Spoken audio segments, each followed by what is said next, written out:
신약성경 마태복음 7장 13절과 14절 말씀입니다. 제가 가진 성경은 신약성경 10쪽 마태복음 7장 13절과 14절 말씀을 두 번 읽겠습니다. 두 번 같이 읽겠습니다. 마태복음 7장 13절과 14절 말씀 다 같이 시작. 좁은 문으로 들어가라. 멸망으로 인도하는 문은 크고 그 길이 넓어 그리로 들어가는 자가 많고 생명으로 인도하는 문은 좁고 길이 협착하여 찾는 자가 적음이라. 좁은 문으로 들어가라. 으로 인도하는 문은 크고 그 길이 넓어 그리로 들어가는 자가 많고 생명으로 인도하는 문은 좁고 길이 협착하여 찾는 자가 적음이라. 아멘. 할렐루야. 찬양대에서 하나님께 찬양을 올려드리겠습니다.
인도하여 주시네. 함께 하시네.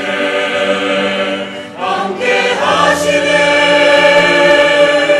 주님의 말씀 믿고 그 길을 가며 약속의 땅으로 주님 인도하시네.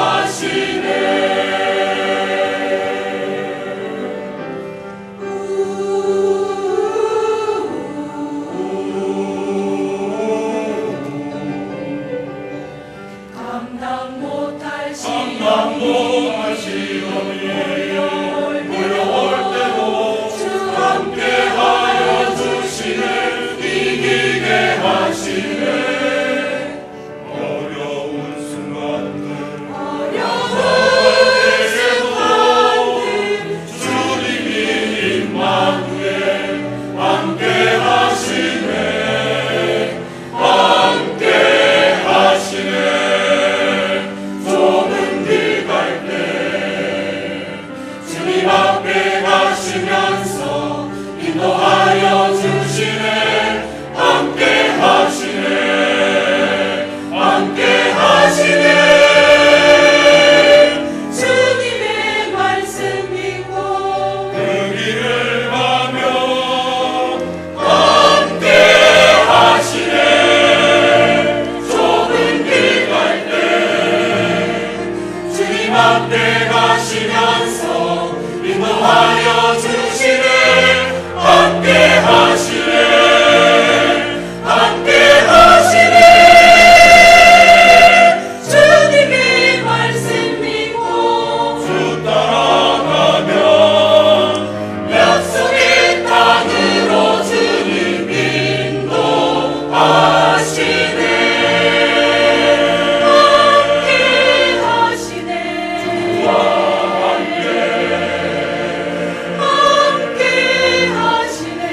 주와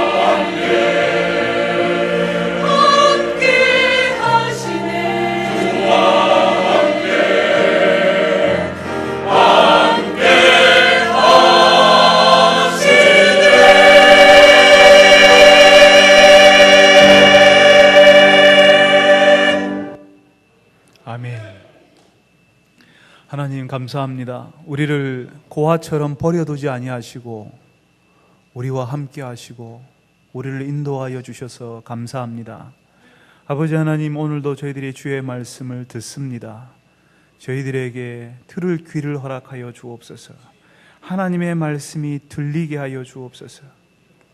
아버지 하나님, 오늘도 주의 말씀을 따라서 이 말씀 때문에 살아나는 주의 백성들이 일어나게 하여 주옵소서. 예수님의 이름으로 기도합니다. 아멘.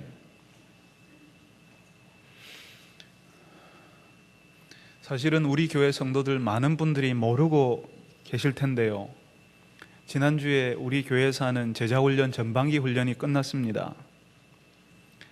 제자훈련에 15명이 참여를 했습니다. 훈련이 어땠냐고 물어보니까요, 좋다고 하시더라고요. 그런데 다른 데 가서 정 목사 지독하더라, 절대로 훈련 받지 마라, 죽는다, 이렇게 말씀하실까 봐 조금 걱정이 됩니다. 우리 교회 김윤환 주사님은 그렇게 이야기 안 하시면 다 괜찮을 것 같은데요, 훈련 받지 않은 성도에게 훈련 받으시라고 권하면 사실은 부담스러워 하십니다. 그러면서 다음에 받겠다고 하시지요. 그리고 다음이 되어서 훈련 받으시라고 말씀드리면 또 다음에 받겠다고 이야기합니다. 시간이 없어서, 직장이 바빠서, 가정에 또 일이 있어서 그렇게 이야기하십니다. 사랑방 모임이나 청년 모임에 참여하지 않는 분들에게 이제 그런 모임에 참여하라고 권하면요, 또 부담스러워합니다. 목사님 왜 이렇게 귀찮게 하십니까? 좀 내버려 두십시오. 안 그러면 제가 교회 안 나올 겁니다. 교회는 나왔지만 훈련은 받지 않고 교인이라는 이름은 가졌지만 신앙의 성장과 성숙에는 별 관심이 없는 것 같습니다. 먹고 사는 문제로 바쁘시지요. 먹고 사는 문제로 바빠 죽겠는데 무슨 그런 말이냐고 주일에 교회 한번 나와주는 것만 해도 어딘데 하시는 분들이 계시는지 모르겠습니다. 성도들 중에는 그냥 내가 하는 대로 좀 내버려 두라고, 가만히 두라고 하시는 분들이 계시거든요. 그냥 조용히 교회에 와서 예배드리고 조용히 알아서 갈 테니까 아는 척도 하지 말고 귀찮게 붙잡지도 말라고 하십니다. 제가 예배를 다 마치고 나면 성도들에게 가면서 눈을 맞추고 인사를 합니다. 그런데 목사를 모른 척하고 얼굴 돌려보고 그냥 냉정히 가시는 분들 계시거든요. 여러분, 그렇게 하지 말아 주십시오. 예배 드리고 마치고 나갈 때는 꼭 저를 손을 한번 잡아주시면 고맙겠습니다. 막 사람들이 막 밀리면요, 기다리시면 되잖아요. 5초만 기다리면 순서가 돌아옵니다. 5초만 기다리고 저하고 눈 한번 마주치고 손 한번 잡고 가주십시오. 인사 한번 해주십시오. 그냥 얼굴 싹 돌리고 가시지 말기 바랍니다. 그렇게 조용히 그냥 예배 드리고 조용히 알아서 갈 테니까 아는 척도 하지 말고 귀찮게도 붙잡지도 말라고 하는 것, 그렇게 신앙생활 하는 것은 정말 쉽습니다. 오고 싶을 때 오고 가고 싶을 때 가는 신앙이지요. 내가 신앙생활 하는 것이니까 내가 결정하고 내가 하고 싶은 대로 한다고 이야기하십니다. 그런데요, 그분들이 모르시는 것이 있습니다. 신앙생활은 내가 하는 것이 아니라 부르심에 의해서 이루어지는 것입니다. 나를 부르신 분, 우리를 부르신 분의 뜻에 따라 사는 것이 신앙생활이라는 겁니다. 내가 하고 싶다고 하고 하기 싫다고 하지 않는 것은 신앙생활이 아닙니다. 예수신앙은 하나님이 부르시는 대로, 하나님이 원하시는 대로 따라가는 것이 예수신앙입니다. 오늘 특별히 그런 의미에서 여러분 가운데 아직도 교회를 정하지 못하고 이 교회 저 교회를 다녀보고 계시는 분들이 있을 줄 압니다. 한 교회를 등록하지 못하고 그냥 예배만 참석하는 분들이 계시지요. 우리 교회에 방문하신 여러분, 한 교회를 등록하시고 거기서 훈련을 받으십시오. 꼭 우리 교회 등록하실 필요 없습니다. 우리 교회가 대구 지역에서 제일 좋은 교회가 아닙니다. 대구 지역에 우리 교회만 있는 것이 아니라 하나님께서 대구 지역에 여러 좋은 교회를 많이 세우셨습니다. 그 교회를 때문에 행복해하는 성도들이 많이 있습니다. 그런 교회 중에 한 교회에 등록하셔서 내 마음대로의 신앙이 아니라 하나님이 부르시는 대로의 신앙생활을 시작해 보시기 바랍니다. 오늘 예수님께서 바로 그 말씀을 하고 계십니다. 우리가 신앙생활을 하면서 누구나 만나게 되는 두 개의 길이 있는데요, 두 개의 문이 있는데요, 좁은 문과 좁은 길, 그리고 넓은 문과 넓은 길이 있는데 많은 사람들이 좁은 길을 택하기보다는 넓은 길, 넓은 문을 택하여 간다라고 말씀하십니다. 왜냐하면 그 넓은 문, 넓은 길은요, 쉽거든요, 편하거든요, 아무 부담 없거든요, 아무도 힘들게 하지 않거든요. 그래서 많은 사람들이 그 길을 간다라고 이야기합니다. 그 길을 가는데 어떤 요구도 없고 해야 할 훈련도 없습니다. 그냥 내가 하고 싶은 대로 하는 신앙생활을 일하는 것입니다. 했다가 안 했다가, 주일 예배도 왔다가 안 왔다가, 누구도 관심을 가지지 않고 나도 그렇게 심각하게 생각하지 않습니다. 환경에 밀리고 형편에 밀려다니는 그런 생활을 반복하는 거지요. 그런 환경입니다. 목사님, 내가 형편이 안 되는데 어떻게 하겠어요? 그러면서 늘 시간이 없다고 이야기합니다. 직장이 바쁘지요? 가정에 늘 일이 있어서 신앙생활이 힘들고 안 된다고 얘기합니다. 시간에 밀리고 직장에 밀리고 자신이 처한 형편에 밀려다니는 그런 신앙생활입니다. 저는 어릴 때 바다 가까이에서 자랐습니다. 그래서 대구에 오니까요, 바다가 보이지 않아서 참 안타깝습니다. 대구 참 좋은데 바다가 없어가지고 바다를 보려고 하면 저 멀리 나가야 되잖아요. 아쉬운 떠나 수성못에 가니까 그건 연못이시더라고요. 전혀 바다 느낌이 나지 않습니다. 아쉬움만 다 하고 돌아오지요. 한 번씩 제가 어릴 때 바다에 가보면 비 오고 난 다음 날이나 태풍이 한번 지나고 난 다음 날이면 바다에 뭔가 많이 떠다녔습니다. 나무 막대기들, 또 세제통들, 스티로폼, 또 가끔씩 죽은 생선들이 떠다니는데요. 바람이 불면 바람이 부는 방향으로 밀려가고 파도가 일어나면 그 파도에 밀려가는 겁니다. 그런데 거기에 떠다니는 것 중에 생명이 있는 것은 하나도 없었습니다. 생명 없는 것은 바다 위에 둥둥 떠다니면서 바람에 밀려 파도에 밀려다니지만 생명 있는 것은 밀려다니지 않고 바닷속을 헤엄쳐 다니더라고요.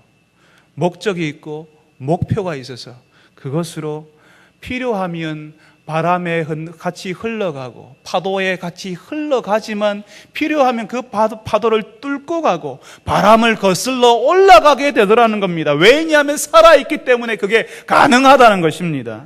신앙생활을 하면서 그냥 사람들의 생각, 수많은 사람들이 어떻게 하는지 눈치를 보고 이 세상 사람들이 어떻게 사는지를 보고 자신의 시간과 형편과 환경에 따라서 이리 밀리고 저리 밀리는 것은 살아있는 신앙이 아닙니다. 죽은 것은 둥둥 떠다닌다고 말씀드리지 않았습니까? 살아있는 신앙은 이리저리 밀려다니지 않습니다.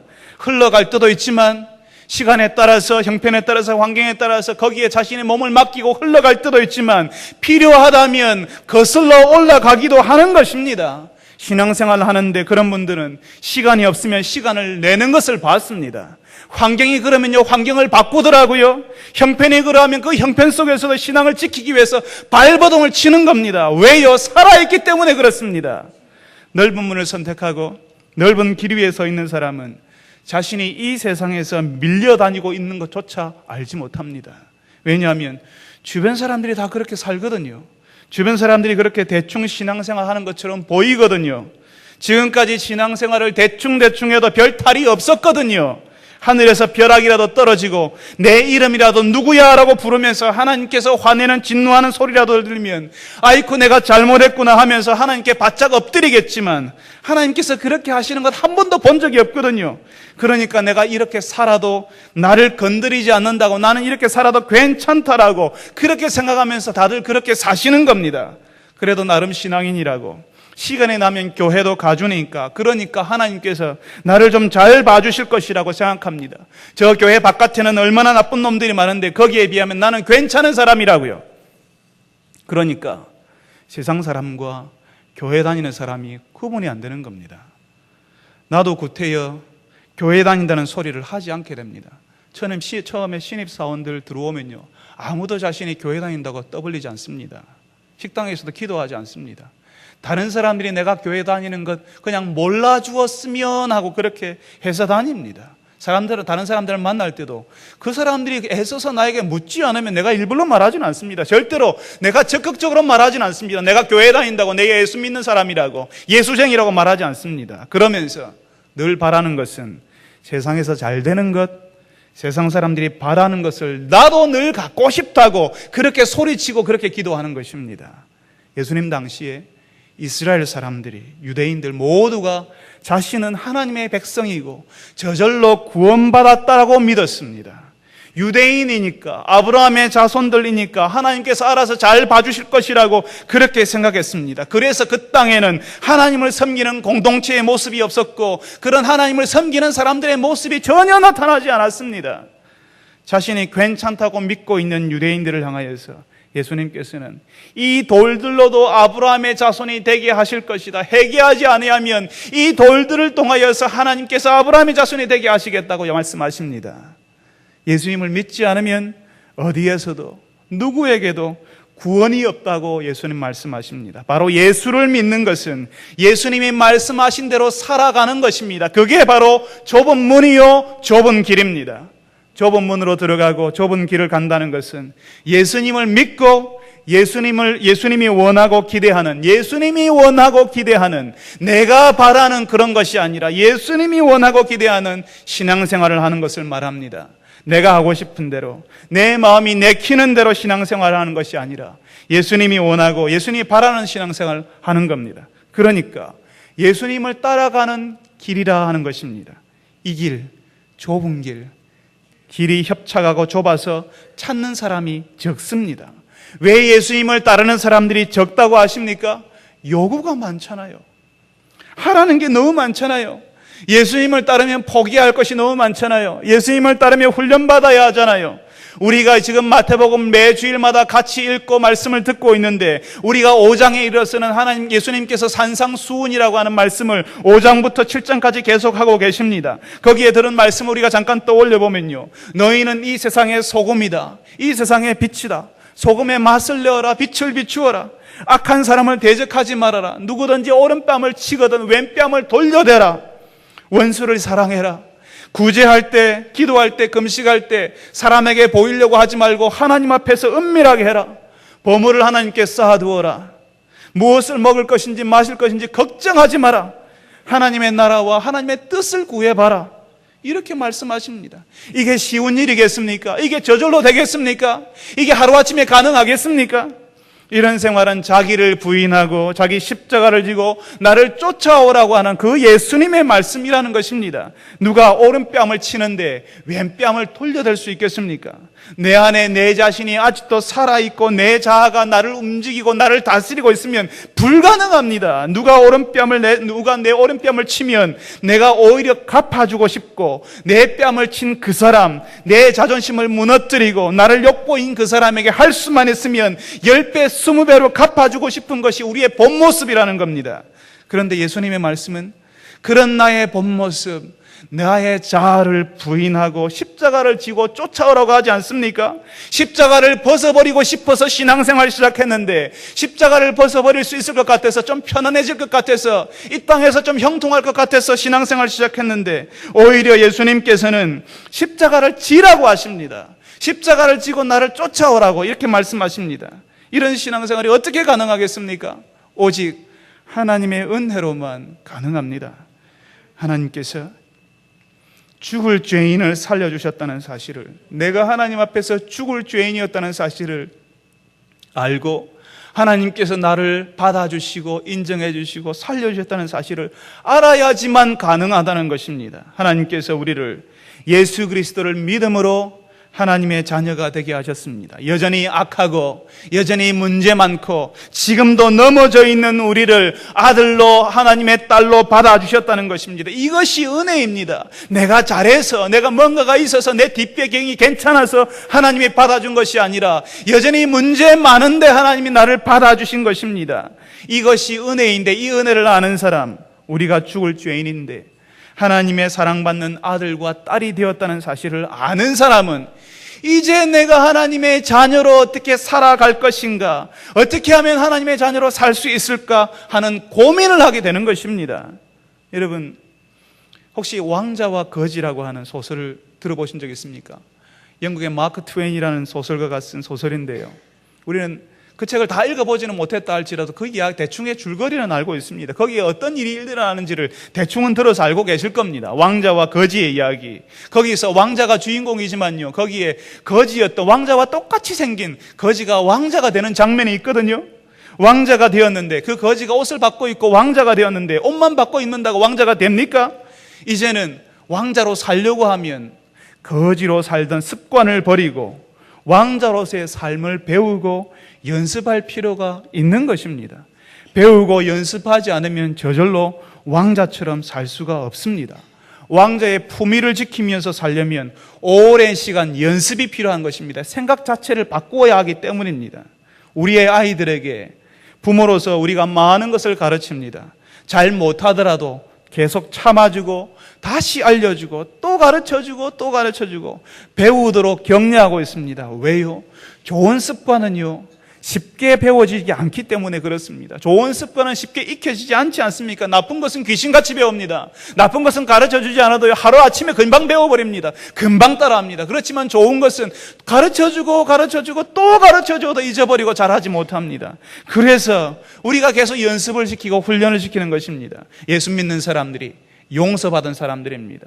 하나님의 자녀가 되었지만 그 용서받은 사람으로서 사는 것은 쉽게 익혀지는 것이 아니라는 것입니다. 어떤 사람은 용서받았는데요, 이제 용서받았으니까 용서받은 사람으로 하나님의 자녀로 살아야 하는데 그냥 용서받은 것으로 평생 우려먹는 사람들이 있습니다. 마치 사골 국물 우려먹는 것처럼, 곰국 우려먹는 것처럼 뼈다귀를 푹푹 구워서 예전에 먹고 또 먹고 다음날 아침에도 또 먹는 사람처럼 그렇게 용서받은 것 하나만 가지고 계속 10년, 20년을 우려먹는 사람들이 있습니다. 계속 그 자리에 있다는 것입니다. 이제 내가 하나님의 자녀가 되었으면 하나님의 자녀로 어떻게 살아갈 것인가 내가 연습하고 개발하고 훈련하고 고민하고 기도해야 되는데 그냥 예전에 나를 용서하신 그 하나님으로 계속 그 자리에 머물러 있는 것, 용서받은 사람으로 살아가야 하는 그런 삶이 없다는 것입니다. 그게 뭔지도 모르고요, 그 삶에 대해서 고민하지도 않습니다. 그저 잘 먹고 잘 살게만 해주면 된다는 식으로 사는 것은 용서받은 사람의 삶이 아닙니다. 이제 하나님의 자녀가 되었으니까 하나님의 자녀로 살아야 되지 않습니까? 하나님의 자녀로 산다는 것은 바로 훈련의 문제입니다. 연습이 필요하다는 것입니다. 여러분 혹시 헬스클럽에 가보셨습니까? 피트니스 클럽이라고 요즘 아주 비싼 피트니스 클럽이 많다는 이야기 들었습니다. 거기에 가면 조교나 트레이너들이 있죠. 아주 몸이 좋은 분들이 있습니다. 그리고 그런 대회에 나가시는 분들이 있습니다. 아주 멋진 몸을 가지고 계신 분들입니다. 그런 분들이 말하는 것을 들어보면요, 자신은 자신의 몸, 육체를 조각하는 사람이라고 표현합니다. 자신의 몸을 조각해 나가는 사람. 가슴에 근육 하나 만들기 위해서, 팔에 근육 하나 만들고 또 어깨에 근육을 만들기 위해서 여러 번을 반복해서 운동을 하지 않습니까? 같은 것을 계속 반복하지 않습니까? 그리고 자신의 근육을 세심하게 관리해주고 음식을 조절해서 먹습니다. 짠 건 먹지도 않고요, 또 단 것도 제대로 잘 먹지도 않습니다. 굉장히 조심합니다. 그리고 관리하고 또 관리하고 연습하고 훈련을 합니다. 육신의 건강, 수십 년이 지나지 못해서 없어질 육체를 위해서 그렇게 노력하며 관리하는데 하물며 영원한 영혼의 성숙과 성장을 위해서, 하나님의 자녀로 살기 위해서 우리가 배우고 훈련하는 것은 너무도 당연한 것이 아니겠습니까? 분명히 예수님의 말씀에 순종하는 것은 어렵습니다. 오른뺨을 치거든 왼뺨을 돌려대라는 말을 누가 그렇게 쉽게 우리가 감당할 수가 있겠습니까? 그러니까 사람들이요, 예수님의 말씀에 순종하기보다는 그냥 듣고 마는 겁니다. 그냥 좋은 말씀이지, 교회 오니까 좋은 말씀 하네, 그냥 듣고 마는 것입니다. 그렇게 신앙생활을 끝내버리는 겁니다. 그런데 좁은 문, 좁은 길로 가는 것은 생명으로 인도하는 문이라고 말씀하십니다. 많은 사람들은 그냥 듣고 끝나버리잖아요. 좁은 문, 좁은 길로 들어오지를 않습니다. 좁은 문, 좁은 길, 그러니까 예수님을 따르는 길은 어렵고 힘들지만 순종하기 위해 훈련하는 그 길이 우리가 살아날 수 있는 길이라고 말씀하십니다. 아니 목사님, 신앙생활 대충 하면서 심지어는 교회에는 나와 보지도 않는데 세상에서 떵떵거리며 사는 사람들이 얼마나 많은데요, 넓은 문, 넓은 길이 멸망으로 인도한다고 하는데 내가 보니까 그 사람들 잘만 삽디다. 예, 맞습니다. 우리가 이 땅에 사는 동안에 그런 일들이 얼마나 많이 보입니까? 결정적으로 그렇게 이 땅에서 떵떵거리고 사는 사람들 눈에는 좁은 문, 좁은 길 위에 서 있는 우리들이 정상적으로 보이지 않을 겁니다. 요즘 젊은 사람들 눈에는 정말 찌질한 사람처럼 보일 수도 있습니다. 그런데 여러분, 생명과 멸망, 생명으로 인도하고 멸망으로 한다고 할 때 그 생명과 멸망, 성공과 실패를 인생의 단 몇 년을 가지고 판단하지도 평가하지도 마시기 바랍니다. 쉽고 널찍한 길로 다녀도 별 어려움 없는 인생을 산다고 좁은 길로 갈 필요 없다고 그렇게 함부로 말씀하시지 말기 바랍니다. 이 땅에서 떵떵거리는 인생이었다 할지라도 하나님 앞에 설 때에 하나님의 판단은 다를 수 있습니다. 이 땅에서 우리의 인생이 다할 때에, 그래서 우리의 재판장이신 하나님께서 우리를 마지막으로 부를 때에, 그 하나님 앞에 우리가 섰을 때에 하나님께서 우리의 인생을 판단해 주시고 평가해 주실 것입니다. 넓은 길로 다니던 사람, 쉬운 방법을 택해 다니는 그런 사람들 보기에 우리는 이 땅에서 인생을 살면서 별것 아닌 것처럼 보였고 심지어는 젊은 사람들의 눈에 찌질해 보이는 그런 인생을 살았다 할지라도 대단할 거 없어 보이는 그런 인생을 하나님께서는 오히려 마지막에 잘하였다 충성등정아 내가 너에게 더 많은 것을 맡기겠다고 말씀하시는 그런 하나님이 인정하시는 인생이 될 것이라는 겁니다. 그 길이, 그 좁은 길, 예수님을 따라가는 그 길이 예수님이 인정하시는 인생, 생명으로 들어가는 길, 생명으로 들어가는 문이라 하는 것입니다. 그것은 결국에는 하나님이 판단하십니다. 결정적으로 하나님께서는 좁은 문으로 들어오고 좁은 길 위에 서 있는 사람을 통해 하나님을 드러내십니다. 하나님이 어디 있냐고요? 좁은 길 위에 서 있어 보십시오. 좁은 문 안으로 들어와 보십시오. 우리 인생에 하나님께서 일하시고 하나님께서 우리 인생을 사용하시는 것을, 우리를 들어서 사용하시는 것을 경험할 수 있습니다. 우리가 아침마다 사도행전이라는 신약 책을 같이 읽고 있는데요, 그 사도행전에 바로 그런 사람들의 삶이 적혀져 있습니다. 구약 성경에 보면요, 다니엘이라고 하는 사람의 이야기가 나옵니다. 이 다니엘이 예전에 바벨론이라고 하는 엄청난 제국, 그 제국의 총리로 섬겼습니다. 이 바벨론 제국의 다니엘은 멸망한 나라 유다의, 패망한 나라, 이제는 그 이름도 사라져버린 패망한 나라 유다의 포로로 잡혀와서 총리까지 된 사람이었습니다. 그러니까 얼마나 자기 관리가 철저했겠으며 얼마나 대단한 사람이었겠습니까? 이 바벨론의 제국의 왕이 다른 사람 다 믿을 수 없어서 이 다니엘을 다른 총리들 위해 더 높은 총리가 되게 했습니다. 그러니까 이 왕에게 엄청난 신임을 받는 사람이었습니다. 그래서 이 다니엘을 견제하고 넘어뜨리는 사람들이 얼마나 많았겠습니까? 우리가 사는 이 남한 땅에 조그마한 땅덩어리에도 누군가 우리의 지도자가 되려고 한다면, 누군가 우리를 섬기는, 우리 위에서 우리를 앞서서 인도하는 사람이 되려고 하면 수많은 사람들이 흠집을 찾아내려고 하고 수많은 사람들이 그 사람을 넘어뜨리려고 합니다. 그런데 대제국의 바로 황제 바로 밑에 있는 2인자의 자리에 올라서려고 했을 때에 얼마나 많은 사람들이 이 사람을 넘어뜨리려고 했겠습니까? 얼마나 적이 많았겠습니까? 마치 요즘 대법관 청문회 하는 것처럼 탈탈 털어서 먼지라도 찾아내야 되는데요, 그런데 이 다니엘에게는 아무것도 찾아낼 게 없었습니다. 결국 찾아낸 것이 하나 있었는데 바로 다니엘이 가지고 있는 하나님 신앙이었습니다. 다니엘이 기도하는 사람이었다는 것입니다. 그래서 다니엘이 기도하니까 이제 바벨론의 입법부에 있는 사람들이 법을 만들어냅니다. 왕에게 이야기해서 우리가 법을 만듭시다. 바벨론 왕에게 기도하는 것 외에 다른 데다 기도하는 사람을 사자굴에 집어넣어 버린다고, 그렇게 법을 만들면 어떻겠습니까? 라고 이야기할 때에 왕이 좋아하고 그 법을 만들어내었습니다. 총리인 다니엘이 그 금령이 내린 사실을 몰랐겠습니까? 그 법이 만들어진 사실을 몰랐겠습니까? 그 사실을 알고도 다니엘이 어떻게 합니까? 자신의 집에 와서 전에 하던 대로 하루에 3번 하나님께 기도했습니다. 집에서 그렇게 기도하는 것을 사람들이 어떻게 알았을까요? 다니엘이 넘어지기를, 다니엘을 잡아뜨리기를, 다니엘이 안 되기를, 다니엘을 대적하기를 바라는 사람들이 계속 다니엘을 감시하고 지켜보았다는 겁니다. 그래서 다니엘은 결국 사자굴에 던져졌습니다. 여기까지 보면요, 보십시오. 하나님을 따르는 사람, 좁은 문, 좁은 길로 들어가는 사람은 멸망하잖아요. 안 되잖아요. 결국에는 끝이잖아요. 그렇지만 여기서 끝이 아니었습니다. 하나님께서 다니엘을 어떻게 하십니까? 사자굴에 던져진 그 다니엘에게 사자의 입을 막으시는 하나님으로 등장하시는 것입니다. 하나님께서 사자굴에 다니엘이 던져졌지만 거기서 사자의 입을 하나님께서 막아버리셨습니다. 그것을 본 다니엘 왕은 이전보다 더 다니엘을 신임하고 다니엘을 고소하였던 사람들을 사자굴에 던져버렸습니다. 하나님께서는 다니엘의 신앙, 좁은 길 위에 서 있는 그 신앙을 통해서 그 넓은 바벨론 제국에 하나님이 어떤 분이신지를 드러내시더라는 것입니다. 다니엘이 넓은 문, 넓은 길에 서 있었다면 사자굴 속에서 사자의 입을 막으시는 하나님은 없는 것입니다. 다니엘이 서 있는 그 좁은 길에서 하나님께서는 하나님 당신이 어떤 분이신지, 어떤 일을 할 수 있는지 하나님의 능력과 하나님의 은혜를 보여주시는 것입니다. 그런데요, 사람들이 이것을 보지 못합니다.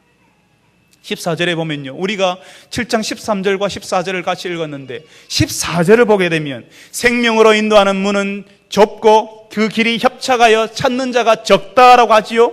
거기에서 찾는 자가 적다, 찾는다라고 할 때 이 찾는다는 말은 발견한다는 말입니다. 그러니까 생명으로 인도하는 문, 그런 길을 발견하는 사람은 적습니다라고 이야기합니다. 왜냐하면 그 문은 좁고 그 길이 협착하기 때문이라고요. 좁은 문으로 들어와 보아야지만 발견하잖아요. 좁은 길 위에 서 있어 보아야지만 하나님의 은혜와 능력을 찾을 수 있잖아요.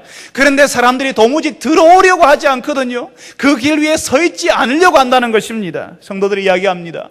목사님, 나도 기도 응답을 받았으면 좋겠어요. 하나님이 나에게는 기도 응답을 해주지 않으세요. 저는 속으로 이렇게 소리칩니다. 기도를 하세요, 제발. 기도를 좀 하십시오. 기도하지 않는데 어떻게 응답이 있습니까? 어떻게 기도 응답을 받을 수가 있습니까? 주변 사람들이 기도 응답을 받았다고, 나에게 하나님이 이런 응답을 했다고 사람들은 부러워합니다. 그렇지만 기도하지 않는다니까요. 기도 응답을 받기를 원하면 기도하십시오.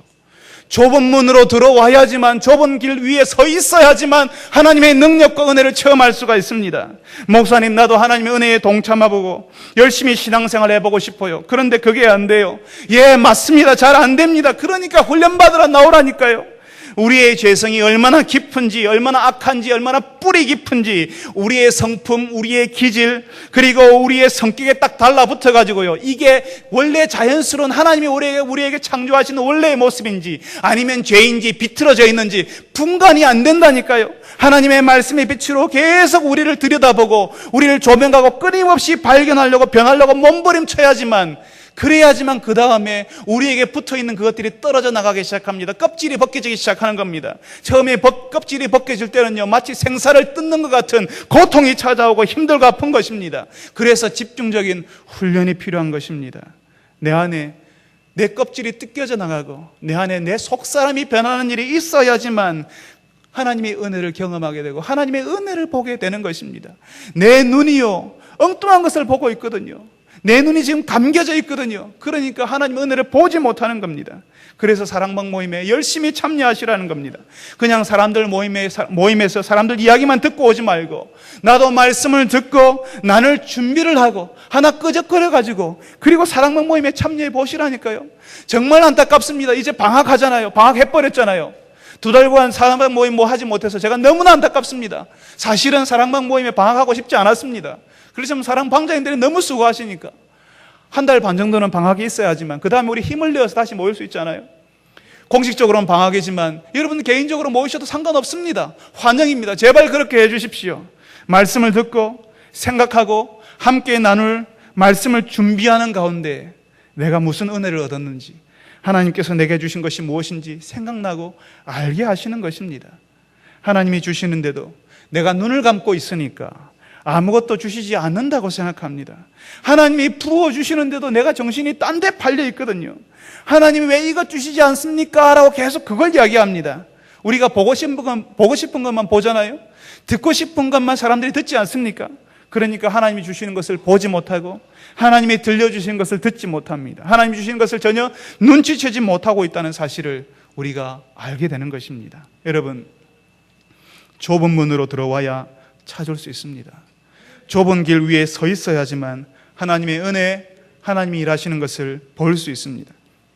좁은 문으로 들어오지도 않고 좁은 길 위에 서 있지도 않는데 하나님의 은혜가 보이지 않는다, 하나님의 은혜가 없다, 기도 응답이 없다고 하는 것은 너무도 당연한 것입니다. 다른 곳을 쳐다보고 있는데요.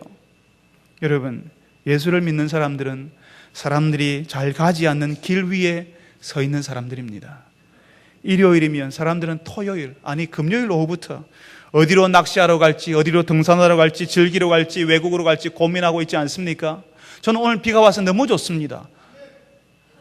고맙습니다. 우리 교회 다니는 분들이요, 낚시가 와서 비가 와서 갈 수가 없거든요. 등산은 갈 수가 없거든요. 그러니까 할 수 없이 교회라도 오는 겁니다. 감사합니다. 비가 와서. 그렇지만 우리는 그렇게 다니는 것을 포기하고 주일이면 함께 나와서 예배를 드리지 않습니까? 그냥 주일만 예배 드리는 것이 아니라 주중에 기도회가 있어서 기도하러 나오고, 새벽에도 기도하러 나오고, 각종 훈련으로 모이고, 사랑방 모임이다 무슨 모임이다 이렇게 모이지 않습니까? 여러분, 그 모임에 다 나올 필요는 없습니다만 갈급하고 갈망하고 필요해서 하나님의 은혜를 구하는 사람들은 그 모임에 오는 것입니다. 그런 우리들을 보고 누가 정상이라고 하겠습니까? 당신들은 무슨 낙으로 사람들이 묻지 않습니까? 저에게도 사람들이 묻습니다. 무슨 낙으로 사냐고요? 무슨 재미로 사냐고요? 그렇게 묻지 않겠습니까? 그 사람들에게 우리가 무슨 대답을 할 수 있습니까?